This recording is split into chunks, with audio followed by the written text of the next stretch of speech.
Hello guys, good morning, good afternoon, good evening to all of you. As everybody knows that nowadays we are studying our story, the last lesson which has been written by Alphonse Daudet. Let's continue our story ahead. तो प्यारे बच्चों आइए अब हम अपनी कहानी को आगे जारी रखते हैं. आफ्टर द ग्रामर पढ़ाने के बाद we had a lesson in writing. आगे लेखन में हमारे लेसन थे. हाँ, that day M Hamel had new copies for us.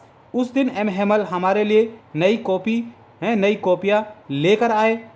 Written in a beautiful round hand, जो एक सुंदर गोल हाथ की राइटिंग में लिखी हुई थी. फ्रांस अल्सेस. हाँ, और ये शब्द लिखे हुए थे फ्रांस अल्सेस. दे लिक्ड लाइक लिटिल फ्लैक्स, यानी कि ये जो शब्द थे वो छोटे झंडों की तरह दिखाई दे रहे थे. फ्लैक्स क्या होते हैं? झंडे.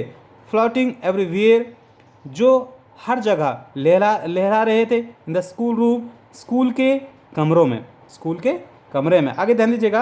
हंग from the rod at the top of our desk, जो हमारे डेस्क के ऊपर एक छड़ी से लटके हुए थे. You ought to have seen, आपको देखना चाहिए था. How everyone set to work, कि किस तरह से सभी काम में लगे हुए थे. And how quite it was, कि किस तरह से शांति थी. हाँ, कि कितनी शांति थी. The only sound was the scratching of the pens over the paper.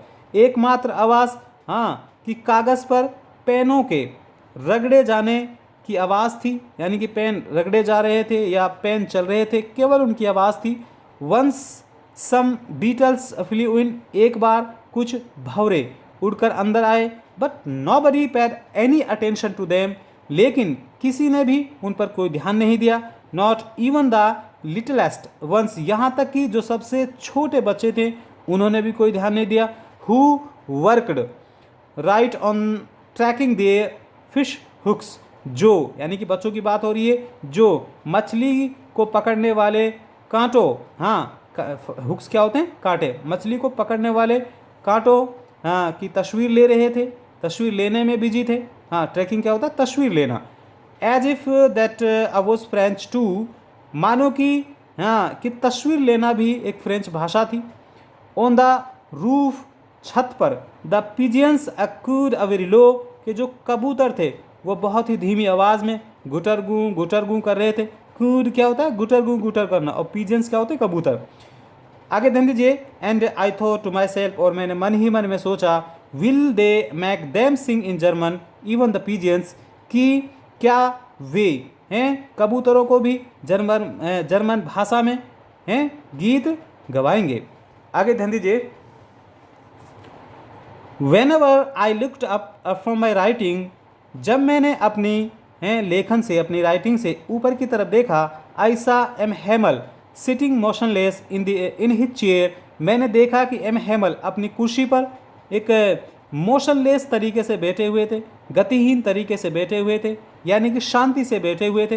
And gazing first at one thing, और पहले तो एक चीज़ की तरफ टकटकी लगाकर देख रहे थे. एंड देन एट अनदर, और फिर दूसरी चीज़ की तरफ देखा. आगे ध्यान दीजिएगा. एज इफ, मानो कि, he wanted to fix in his mind, मानो कि वह कि अपने दिमाग में अंकित करना चाहता था. जस्ट हाउ एवरीथिंग, कि हर चीज़ को अपने दिमाग में अंकित करना चाहता था, कि हर चीज़ looked in that little school room, के उसके छोटे से स्कूल के कमरे में हर चीज़ कैसी दिखाई दे रही थी. इस वजह से वो हर चीज़ को अपने दिमाग में अंकित करना चाहता था. फैंसी, कल्पना कीजिए, सोचो. फॉर 40 ईयर्स, 40 साल से. He had been there in the same place, कि वह एम हैमल उसी स्थान पर था. यानी कितने साल से? 40 साल से. यानी कि उसको 40 साल पढ़ाते वहाँ पे हो गए थे. आगे ध्यान दीजिए. With his garden outside the window, और इसके साथ साथ उसका जो बगीचा था विंडो की बाहर की तरफ, यानी कि खिड़की की बाहर की तरफ. And his class in front of him, और जो क्लास थी उसके बिल्कुल सामने थी. इन फ्रंट ऑफ क्या होता है? उसके सामने. आगे ध्यान दीजिए. जस्ट लाइक दैट, केवल यही इसी तरह था, हाँ केवल यही लाइक दैट ऐसे ही था। Only the desk and benches had been worn smooth, केवल जो डेस्क थी जो बेंच थी वही हैं घिस कर चिकनी हो गई थी, हाँ वोन घिस गई थी, स्मूथ होता चिकना। द आगे ध्यान दीजिए, the walnut trees in the garden, हाँ बगीचे में जो अखरोट के पेड़ थे, वॉलनट ट्रीज क्या होते हैं, अखरोट के पेड़, हाँ वर टोलर, वो लंबे हो गए थे। एंड द होप वाइन को क्या होती है, एक तरह की बेल होती है, लता होती है। That he had planted himself, जिसको उसने यानी कि एम हेमल ने हैं, हाँ जिसको उसने स्वयं ने हाँ लगाया था, यानी कि होप वाइन जो बेल थी उसको प्लांटेड किया था उसने।